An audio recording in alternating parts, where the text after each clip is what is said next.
एक बार फिर होंगे लोकसभा चुनाव।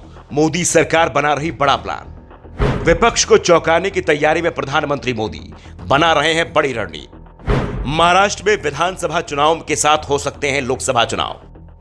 नरेंद्र मोदी को गठबंधन की सरकार चलाने का अनुभव नहीं है। अब तक उन्होंने बिना किसी दबाव के सरकार बनाई है और चलाई है। गुजरात के सीएम रहते हुए अपने पहले कार्यकाल, जिसमें वो साल भर तक सरकार में रहते थे, उसे छोड़ दिया जाए तो पिछले 22 सालों से उन्होंने जो भी चुनाव लड़ा, चुनाव का नेतृत्व खुद किया।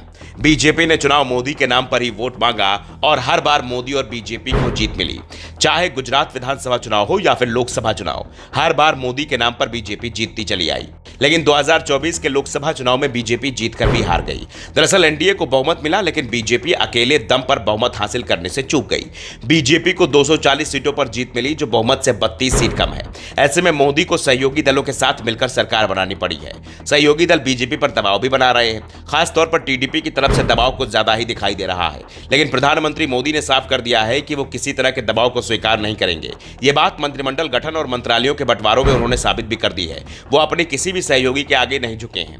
लेकिन प्रधानमंत्री मोदी को भी इस बात का एहसास है कि आगे आने वाला वक्त उनके लिए बेहद मुश्किल भरा हो सकता है। सहयोगी दलों के भरोसे सरकार ज्यादा समय तक नहीं चलाई जा सकती।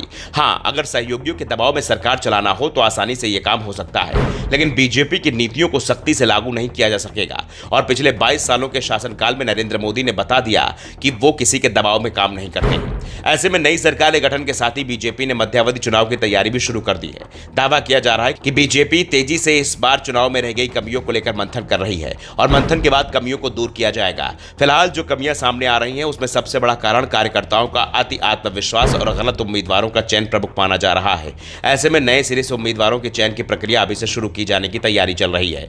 दरअसल बीजेपी के अंदर इस बार अति आत्मविश्वास आ गया था और ऐसे कई उम्मीदवारों को टिकट दे दिए गए थे, जिन्हें लेकर जमीन पर कार्यकर्ताओं और जनता के बीच जबरदस्त आक्रोश था। बीजेपी की सोच साफ थी कि मोदी के नाम पर आसानी से वोट मिल जाएगा। वैसे ये सोच गलत भी नहीं थी। मोदी के नाम पर वोट मिला, लेकिन इतना वोट नहीं मिला कि सीट आसानी से निकाली जाए।